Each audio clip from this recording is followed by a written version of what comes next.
دوه ورونه، یو بې حده زیات خان او یو بیخي زیات غریب.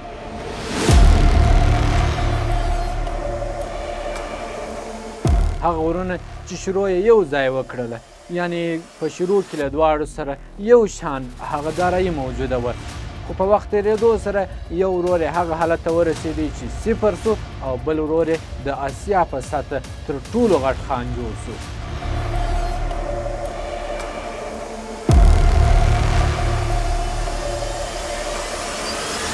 موکیش امباني هغه کس چې تاسو به نوم حتما اورېدلی وي، ځکه دی د اسیا په سطحه تر ټولو شتمن کس جوړ سوی دی. د انډیا هیواد دی. دا چې د په کم وخت کې څنګه دومره دارایي ترلاسه کړه او ولې ورور بالاخره صفر ته ورسېدی، حال دا چې وخت دواړه یو شان وه. د دې ویډیو تر پایه پورې به په دې باندې حتما پوه سئ چې د موکیش امباني د کامیابه کېدو راز په څه شي کې و او څنګه ده کولی شته چې په دغسې کمو پیسو باندې دومره زیات عاید ترلاسه کړي او ځان دومره زیات مشهور کړي. دا ویډیو تر پای پورې راسره وګورئ. بهاینډ سایډ یوټیوب چینل دی، سبسکرایب او لایک مو هېر نه سي. په پای کې راته کومنټ حتما وکړئ.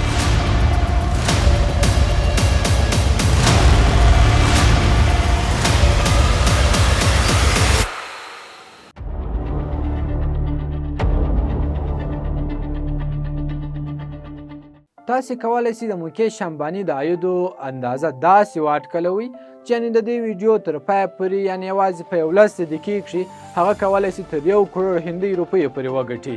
د هغه د زوی واده خورا جالبه و. په دې واده کښې نو د نړۍ له بېلابېلو ځایونو څخه مختلف مشهوره کسانو ګډون کړی و. د نړۍ غوره اداکاران، کرکټران او فلمي ستوري په دې واده کښې ګډون کړی و چې دا واده ته خورا زیاته ښکلا ورکړه. دا خو ټولو ته معلومه ده چې دا ټول ستوري وړیا نه دي راغلي، بلکې ډېرې پیسې یې اخیستې دي. که یوازې د جسټن بیبر خبره وکړو نو هغه یوازې د یو څو دقیقو پرفارمنس لپاره 80 کروړه هندۍ روپۍ چارج کړې وې. اوس دلته د هر چا په ذهن کې دا پوښتنه پیدا کېږي چې که څه هم موکیش امباني د اسیا تر ټولو شتمن انسان دی، خو دا دومره شتمني یې څنګه ترلاسه کړه؟ د هغه د عایدو اصلي سرچینه څه ده؟ هغه د ټولې اسیا تر ټولو شتمن کس څنګه جوړ کړ؟ که چیرې تاسې په هندوستان کې ژوند کوئ نو دا تقریبا ناممکنه ده چې داسې یوه ورځ تېره سي چې تاسې موکیش امباني ته ګټه ونه رسوئ. که ټیلیکام سکتور وي، که پټرولیم وي، که کرکټ وي او که ریټیل. د هغه شرکتونه ریلاینس انډسټریز هر ځای خپرې دي او تاسو هره ورځ د هغه سره مخ کیږئ. په یو نه یو ډول تاسې د هغه له کاروبار سره تړلي یاست. خو د دې هر څه پیل هغه په خپله نه و کړي، بلکې د هغه پلار ډیروبای امباني کړی و. په 1950 کال کې هغه له ګجرات څخه و یمن ته د یو ښې دندې لپاره ولاړی.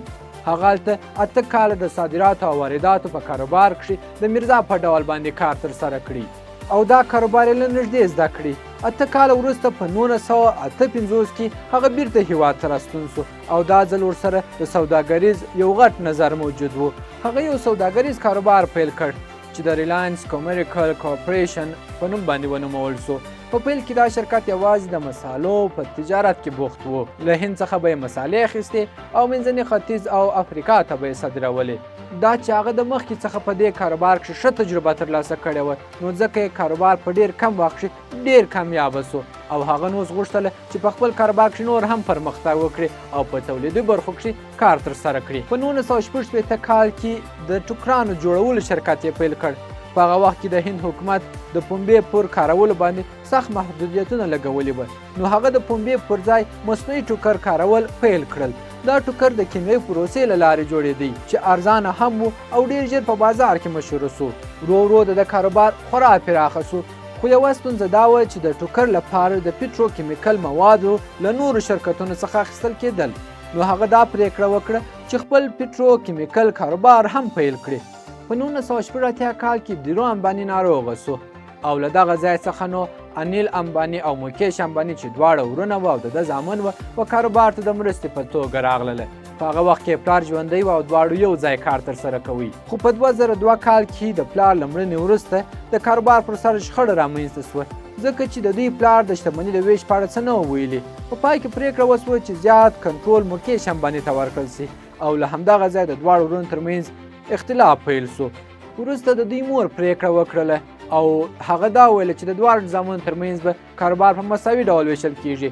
په 2015 کال کې ریلاینس کمپنۍ نو اوس وویشل سول.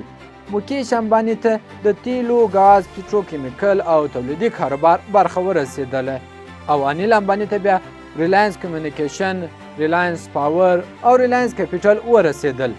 موکیش امباني خپل کاروبار ته ډېر پراخوالی ورکړ او پر وخت باندې پریکړې کولې چې له هغو څخه یو د جمنګر د ریفاینري هغه کومه تصفیه خونه چې وه هغه یې نړیوال حد ته ورسوله. وروسته ریټیل سکتور ته هم داخل سو او په ټوله هند کې سوپر مارکیټونه خلاص کړل چې په خورا زیات ډسکاونټ سره کوله چې خلکو ته خدمات ورکړي. په 2008 کال کې چې کله انډین پریمیر لیګ یا IPL شروع سو نو هغه د ممبئی انډینز ټیم واخیست چې وروسته ډېر ارزښتمن هم سو.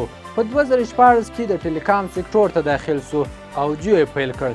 د جیو له راتګ سره په ټول مخابراتي شرکتونو کښې یو انقلاب رامنځته کړ. هغه دا چې د په شروع کښې ټولو ته فری یا هم وړیا خدمات ورکوله، یعنې که ډاټا او انټرنیټ استفاده کېده، که د زنګ او که د نورو برخو په ټولو برخو کښې د فری خدمات ورکوله او دغه څه وه چې نور مخابراتي شرکتونه خورا زیات زیانمن کړله چې پر د باندې همدا محکمې هم وسولې چې دی ورته په وړیا ډول سره خلکو ته خدمات کړي. وروسته د خدماتو وضع کړله، یعنې ورباندې پیسې راتللې او کله چې دا پیسې راتلې دا پیسې هم له نورو شرکتونو څخه خورا کښته وې چې بیا هم دی په هغه لوړه درجه کې پاتې سو. وروسته یې 5G خدمات پیل کړه او اوس پر 6G باندې هم کار کوي. په 2024 کې هغه اعلان وکړ چې د هند تر ټولو لوی میډیکل کمپنۍ به جوړوي او د دې لپاره یې د والټ ډیزني کمپنۍ سره د 8.5 میلیارډ ډالر تړون لاسلیک کړ. هغه د نړۍ د شتمنو کسانو له کتار څخه راځي. دغه کور چې په ممبئی کې د انټیلا په نوم باندې دی 27 پوړه لري او ډېر لوکس جوړ دی. دا خو د موکیش امباني کیسه چې خورا زیات شهرت یې ترلاسه کړ او د له کومو لارو څخه څه ډول پیسې ترلاسه کړلې. اوس راځو انیل امباني ته چې ولې هغه چې که څه هم نیمه شتمني ورته رسېدلې وه بیا هم ډیوالي سو. د کاروبار پوهه هغه نه درلوده. هغه تیز او خطرناکه ستراتیژي غوره کوله او په بېلابېلو سکتورونو کې بې له کنټروله پانګونې کولې. هغه په دې باندې نه پوهېدی چې څه وخت کم قدم پورته کړم. همدا لامل و چې شاته پاتې سو او پورونه پر پورونه ورباندې سوله. موکیش امباني د دې فرصت څخه ښه ګټه اخیستله. هغه یو ځل بازار ارزیابي کوي او بیا به تر هغه وروسته به اقدام کوي، خو انیل امباني دا کار نه ترسره کوي. انیل امباني د لوی شرکتونو سره سیالي کوله، لکه د ایرټیل سره. د هغه ډېرې پریکړې او وخت ټاکنه ناسمه ثابته سوه. همدارنګه د هغه کاروبار ډېر په خطرناکو سکتورونو پورې تړلی و.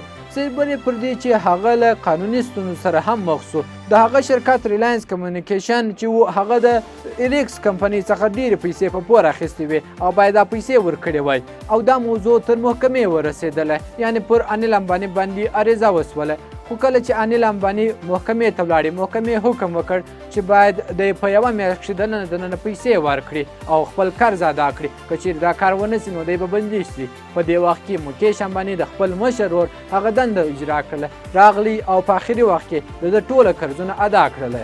نن ورځ د انیل امباني شتمني تقریبا 0 ته رسېدلې او دا خبره هغه خپله په انګلستان کې محکمې ته هغه وخت وړاندې کړه کله چې هغه ته حکم وسو چې د چین درو بانکونو ته 919 میلیونه ډالره ورکړي. او له دغه ځای موږ پوهېږو چې انیل امباني هیڅ نه لري او موکیش امباني خورا زیاتې پیسې لري. همدغه لامل دی چې که چیرې تاسو غواړئ کاروبار ترسره کړئ نو د کاروبار په ترسره کولو کې به ډېر دقت کوئ او په صحیح وخت کې صحیح اقدام کول دا نو یو کلیدي پوینټ دی. موږ باید له دې ځای څخه زده کړه وکړو چې که کاروبار ترسره کوو اول بازار ښه ارزیابي کړو او بیا اقدام ترسره کړو. امیدوار یم ګرانو لیدونکو چې د بها انسایډ یوټیوب چینل دا ویډیو به مو د خوښې وړ ګرځېدلی وي، خوند به مو ورڅخه اخیستی وي او پوه سوي به یاست چې موکیش امباني څنګه په دومره کم وخت کې دومره زیاتې پیسې ترلاسه کړلې. امیدوار یم چې دا ویډیو به مو خوښه سوې وي. ستاسو د توجه څخه یوه نړۍ مننه. په آخري کښې کومنټ حتما راته پرېږدئ چې دا ویډیو مو څه ډول خوښه سوله او که مو نه سوه خوښه، تر څو راتلونکي ویډیو ته زه پوه ځم چې تاسو ته څه ډول نورې ویډیوې اماده کړم. تر بلې ویډیو مو تاسې پر لوی سټیشن ته لاس سپارم.